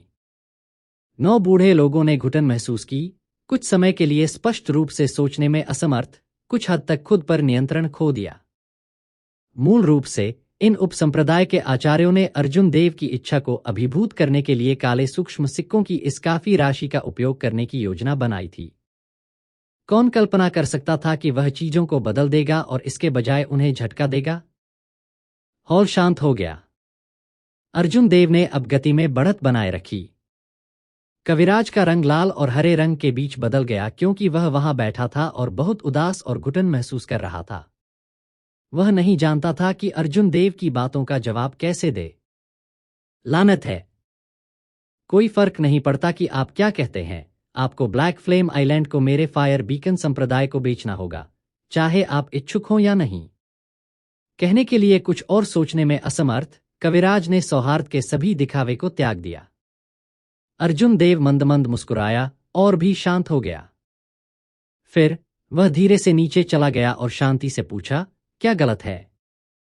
आप इसे जबरन खरीदना चाहते हैं? कविराज ने अपने संप्रदाय के गुरु के निर्देश को याद करते हुए खुद को पकड़ लिया। सौहार्द का दिखावा मत छोड़ो, कम से कम खुले तौर पर तो नहीं। वे गपशप के लिए कोई बहाना नहीं छोड़ सकते थे। शांत होने के बाद उसने ठंडे स्वर में उत्तर दिया, मेरी हिम्मत नहीं है। हमारे फायर बीकन संप्रदाय को अभी भी कुछ सम्मान प्राप्त है। हम जबरन चीजें खरीदने जैसे काम नहीं करेंगे। मैंने लंबे समय से एज़्योर ड्रैगन किंग की ताकत और लालित्य के बारे में सुना है कि आप फोर सीज हीरो गैदरिंग में सभी उत्कृष्ट प्रतिभाओं को एक एक चाल से हराने में कामयाब रहे। क्या आप इस कियान के साथ दाव लगाने की हिम्मत करते हैं? अर्जुन देव ने उदासीनता से पूछा, आप किस पर दाव लगाना चाहते हैं? कविराज ने ठंडे स्वर में जवाब दिया, हीरो गैदरिंग के दौरान आपने सभी उत्कृष्ट प्रतिभाओं को एक एक चाल से हरा दिया। मैं एक चाल के साथ भी दाव लगाऊंगा। हम केवल एक चाल के साथ प्रतिस्पर्धा करेंगे और जो कोई भी नुकसान में समाप्त होता है वह हारने वाला होता है। यदि आप हार जाते हैं तो आपको ब्लैक फ्लेम आइलैंड मुझे बेचना होगा और यह नहीं कहना होगा कि यह हमारा फायर बीकन संप्रदाय है जो इसे जबरन खरीद रहा है। अगर मैं हार जाता हूं तो मैं अपनी गलतियों को स्वीकार करूंगा और सुधार करूंगा। फायर बीकन संप्रदाय स्वर्गीय स्टार द्वीप के लिए किसी भी परेशानी की तलाश नहीं करने का वादा करेगा। जैसे ही ये शब्द कहे गए, उन्होंने जगह में हलचल मचा दी। अर्जुन देव हाल ही में ग्रेट परफेक्शन अर्धसम्राट के रूप में आगे बढ़े। हालांकि कविराज पहले से ही 100 से अधिक वर्षों के लिए महान पूर्णता अर्धसम्राट के शिखर पर थे। इसके अलावा कविराज आसपास के समुद्री क्षेत्रों में अपनी हथेली के प्रहार के लिए प्रसिद्ध थे। कविराज की हथेली की हड़ताल ने आग का एक असीम समुद्र निकाल दिया, जिससे एक अविश्वसनीय रूप से भयानक विस्फोटक शक्ति पैदा हुई। उन्होंने एक बार एक हथेली के प्रहार से एक छोटे से पूर्णता अर्धसम्राट को भी मार डाला। एज़्योर ड्रैगन किंग, क्या आप सहमत होने की हिम्मत करते हैं या नहीं? यह देखकर कि अर्जुन देव केवल एक नव उन्नत महान पूर्णता अर्धसम्राट थे, कविराज को बहुत विश्वास था। इसलिए उसने एक कदम आगे बढ़ाया और आत्ममुग्धता से काम किया। शुसंत ने जल्दी से अर्जुन देव को चेतावनी दी, अर्जुन देव, उसकी चाल में मत आना। वह जिस साधना तकनीकों की खेती करता है और मार्शल तकनीक वह अभ्यास करता है, साथ ही साथ उसकी हत्या की चालें सभी विस्फोटक प्रकार हैं। आमतौर पर वह जल्दी से भाग जाता है यदि वह केवल एक हथेली के प्रहार से अपने प्रतिद्वंद्वी को भारी रूप से घायल नहीं कर सकता है। उन्हें कविराज की जानकारी की स्पष्ट समझ थी, इसलिए उन्होंने अर्जुन देव को सलाह दी कि वह जल्दबाजी न करें। अर्जुन देव समझ गए कि शुसंत लैंड का क्या मतलब है। कुछ लोग जो एक निश्चित स्तर पर फंस गए थे, आगे सुधार करने में असमर्थ थे, वे अपने युद्ध कौशल को मजबूत करने की कोशिश करने के लिए अन्य साधनों का उपयोग करने का सहारा लेते थे। अर्जुन देव से पहले के ये कविराज ऐसे ही एक व्यक्ति थे। उन्होंने अपना सारा ध्यान अपनी विस्फोटक ताकत में सुधार करने पर केंद्रित किया। यह वह विचार था जो कविराज ने अर्जुन देव पर पैसे के साथ दबाव डालने में विफल रहने और खुद को अपमानित करने के बाद खुद को इससे छुड़ाने की उम्मीद में किया था। अगर अर्जुन देव नहीं मानते तो वह कायर हो जाते। फिर कविराज इसे हर जगह फैला सकता था और यहां तक कि उसके लिए परेशानी पैदा करने के लिए वापस आ सकता था। अगर अर्जुन देव मान जाते तो वह कविराज की चाल में आ जाते। चाहे कुछ भी हो, कविराज हारेंगे नहीं। अर्जुन देव ने अपना हाथ उठाया और शुसंत लैन को और कुछ भी कहने से रोक दिया। इतने सारे वाइस संप्रदाय मास्टर्स मौजूद होने के कारण यहां चीजों को सुलझाना सबसे अच्छा होगा। यदि वह आसपास के गुटों को जल्दबाजी में काम न करने के लिए झटका देने के लिए पर्याप्त ताकत दिखा सकता है, तो चुनौती को स्वीकार करना हेवनली स्टार आइलैंड के लिए बेहद फायदेमंद होगा। भले ही वह जानता था कि दूसरा पक्ष उसे नकारात्मक टिप्पणियों के साथ कार्रवाई करने के लिए प्रेरित करने की कोशिश कर रहा था, फिर भी उसे साथ जाने की जरूरत थी। सबसे खास बात यह थी कि अर्जुन देव विस्फोटक शक्ति में प्रतिस्पर्धा करने से नहीं डरते थे। एक निष्पक्ष लड़ाई समाप्त हो जाएगी। कविराज की साधना की विशालता को देखते हुए इस तरह की लड़ाई अर्जुन देव के लिए नुकसानदेह होगी, जिससे उनके लिए दूसरे पक्ष को हराना और भी मुश्किल हो जाएगा। अर्जुन देव को भी अधिक कीमत चुकानी पड़ेगी। सिर्फ एक चाल के साथ प्रतिस्पर्धा करना अर्जुन देव के इरादों के अनुकूल था। कविराज को नहीं पता था कि उसने सिर्फ अपने भाग्य पर मुहर लगा दी है। उसने मजाक उड़ाया, क्या गलत है? मुझे मत बताओ कि आप एज़्योर ड्रैगन किंग मेरे जैसे बूढ़े आदमी से डरते हैं। मैं सहमत हूं, अर्जुन देव ने धीरे से मुस्कुराते हुए और कविराज को घूरते हुए शांति से कहा। चूंकि कविराज खुद को अपमानित करना चाहते थे, इसलिए अर्जुन देव उनकी इच्छा को पूरा कर देते थे। हॉल में तुरंत चर्चा शुरू हो गई। अन्य 8 बूढ़े सभी दंग रह गए। कविराज और उनकी खेती के बारे में जानने के बावजूद अर्जुन देव ने फिर भी सहमत होने का फैसला किया। अन्य लोग पक्षों में वापस आ गए और कुछ जगह खोलने के लिए काले सूक्ष्म सिक्कों को साफ कर दिया। हॉल में प्रतिबंध थे जो इसे मार्शल सम्राटों के बीच लड़ाई को सहन करने की अनुमति देते थे, जब तक कि लड़ाई बहुत लंबे समय तक नहीं चली। वे चालों के एक आदान प्रदान को संभाल सकते थे। शुसंत लैन को पता था कि कोई भी सलाह अर्जुन देव को इस बिंदु पर नहीं रोक पाएगी, इसलिए उसने आह भरी और पीछे की ओर भी चला गया। हे, आप वास्तव में एज़्योर ड्रैगन किंग नाम के योग्य हैं। दुर्भाग्य से आप बहुत छोटे हैं। आज मैं आपको बता दूं कि अदरक पुराना होने पर अधिक मसालेदार होता है। जैसे ही कविराज ने बात की, उसने अपना पैर उठाया और आगे बढ़ा। बिना कोई अन्य हरकत किए वह दिल की धड़कन में अर्जुन देव के सामने पहुंचे और हथेली पर प्रहार किया। जैसे ही कविराज ने हमला किया, आग के असीम समुद्र की आभा फूट पड़ी। ऐसा प्रतीत नहीं हुआ कि कविराज ने इसके लिए कोई शक्ति जमा की थी। हालांकि जो रहस्यमय घटना सामने आई वह बहुत ही भयावह थी। दुनिया की शक्ति उसके पीछे आग के समुद्र में बदल गई। ऐसा लग रहा था कि यह एक वास्तविक समुद्री क्षेत्र था। लहरें छपने लगीं और क्षितिज में फैल गईं। समुद्र की गहराई अथाह थी और क्षितिज असीम लग रहा था। इसके अलावा अगर कोई ध्यान से देखता है तो कविराज ने अपनी हथेली बढ़ाई। हर बिट के लिए वह आगे बढ़ी। आग के समुद्र में एक धधकती लहर दिखाई दी। कई लहरें एक दूसरे के ऊपर स्तरित हो गईं, बहुत भयानक लग रही थीं। जिस समय कविराज ने अपना हाथ बढ़ाया, उस समय कई हजारों आग की लहरें एक दूसरे पर परत हो गईं। जब उनकी हथेली अर्जुन देव की हथेली से जुड़ती थी, तो यह सारी ऊर्जा एक पल में फूट पड़ती थी। कविराज वास्तव में विस्फोटक शक्ति के साथ एक शिखर विशेषज्ञ के रूप में अपने नाम पर खरे उतरे, जो अर्जुन देव के लिए एक आंख खोलने वाला था। इस प्रदर्शन ने अर्जुन देव को दिखाया कि ये शिखर महान पूर्णता अर्धसम्राट जो बहुत 100 वर्षों तक जीवित रहे थे, वे सभी बहुत प्रभावशाली थे।